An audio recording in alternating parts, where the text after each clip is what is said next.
I bumped into my hidden wife Isabella at the bar. She was holding her first love, Marcus. And I was standing next to Evelyn. 10 minutes ago, we had just exchanged messages to report our itinerary. She said she was in an emergency meeting. I said I was working overtime at the company to catch up on projects in front of a full audience of strangers. We agreed as if we had rehearsed countless times. Nodded through the crowd, smiled politely and alienated when shaking hands. As if we were just business partners who had met for the first time. But when she got home that night, she was blocked in the hallway, her fingertips pinching my tie tightened sharply, and her red lips hooked a dangerous arc. Did you have fun? When I first caught a glimpse of Isabella at the bar, I subconsciously wanted to hide. But my friend who lacked tendons grabbed me and pushed me to her with a funny smile. This is Isabella, a famous strong woman in the industry. Then he turned to her and shouted, "This is Kane. I was young and now I am the director of the group. And my business ability is very good." He was still bragging with spittle, and my eyes had met Isabella's. She held Marcus's arm, her nails painted in burgundy nail polish. Her eyes paused for half a second on my hand, and Evelyn's, and suddenly bent over and smiled. Director Kane, famous for a long time. She reached out, but when her fingertips touched me, they suddenly pinched me so hard that my mouth went numb, resisting the urge to pull my hand back. I responded with a smirk, "Mrs. Abella is really amazing, and you can get out of the conference room." At this point, to breathe in the bar. The smile in her eyes instantly went cold like ice, as we released our hands at the same time, and turned our heads. I heard her whisper something to Marcus, which caused the other party to chuckle, and the laughter pierced my ears like a needle. There were all familiar faces in the booth, and no one knew that Isabella and I had been secretly married for 7 years. In order to cope with the pressure of the two families to get married, our friends hastily obtained the certificate, and we have always maintained a single image. In the outside world, if you say it, you don't believe it. Someone raised a wine glass and booed. Isabella waited for Marcus for 7 years. When Marcus went abroad, she said that if he didn't marry, it would be useless for many rich people to chase her. Over the years, Marcus put his arms around Isabella's waist and lifted his chin defiantly at me. I pulled the corners of my mouth and didn't answer. 7 years ago, I would have flipped the table on the spot.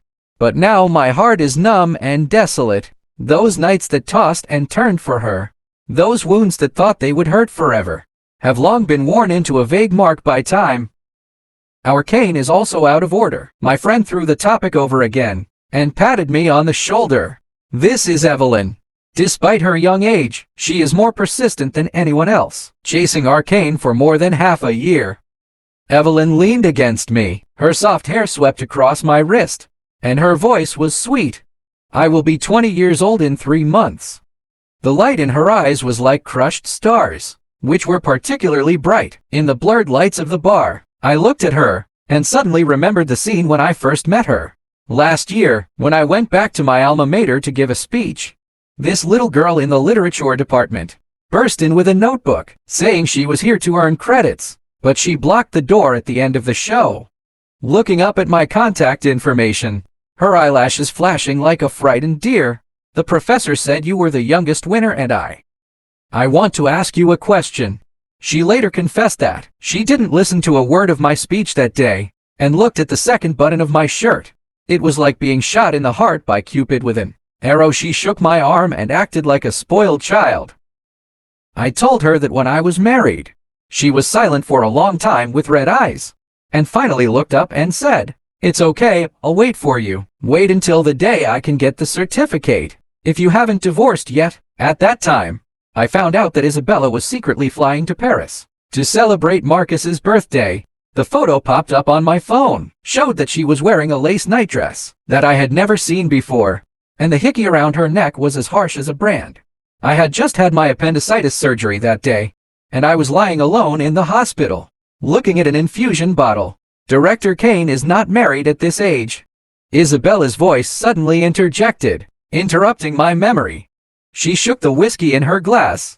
Could it be something unspeakable? I met her gaze.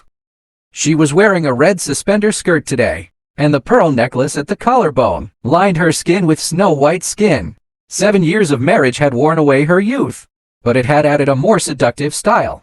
The surrounding air instantly froze, and the friends looked at each other, obviously hearing the smell of gunpowder.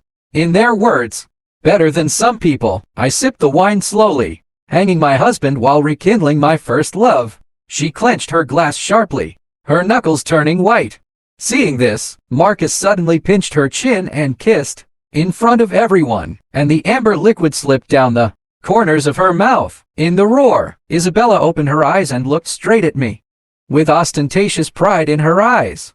"One more," I shouted at the top of my voice, clapping my hands more excitedly than anyone else. Her face froze for a moment.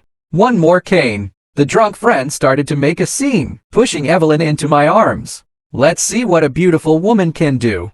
Evelyn's cheeks were as red as a ripe cherry, and she looked up at me, her eyes steaming, the tip of her nose rubbing against my jawline with the sweetness of champagne. I suddenly realized that the little girl, who always called me Brother Kane, had unknowingly grown open, and the lines on her neck were thin and seductive. Just as her lips were about to touch mine, there was a loud bang. Isabella swept the glass to the ground, splashing pieces everywhere. The audience was dead silent. She glared at me like a storm brewing in her eyes. Evelyn suddenly laughed, tiptoed to print a kiss on the corner of my lips, like a feather brushing over the tip of my heart. When I got home, Isabella was sitting on the sofa smoking a cigarette, and the ashtray was full of cigarette butts. When I changed my shoes, she suddenly said, "Working overtime is quite engaging. It's better than having a meeting with you." I didn't bother to talk nonsense with her, and turned to go into the bathroom. "Kane," she suddenly stood up, hugged me from behind, and her warm breath sprayed on her neck. "What does that little girl know?" Her fingertips slid across my waistline, and her voice was hoarse. "I understand you better than she does, don't I?" The water vapor in the bathroom was thick, and her sling slipped on her shoulders, revealing delicate butterfly bones, but I saw the white ceiling of the hospital ward, and the photo that made me fall into the ice. "Get out!" I broke her hand, and my voice was as cold as ice. "What did you say?" She widened her eyes in disbelief. "For that yellow-haired girl, I told you to get out." I grabbed the towel and wrapped myself, pointing to the door. "Isabella, we've been done for a long time. It's been over since the day you boarded the plane to Paris." Her face turned pale little by little, and finally grabbed the bag and slammed away, shaking the wedding photos on the wall. In the photo, we were wearing gowns and smiling with fake happiness. The hot water poured down, and I leaned against the tiles and let the water pour from head to toe. But I couldn't wash away the chill that penetrated into the bone marrow.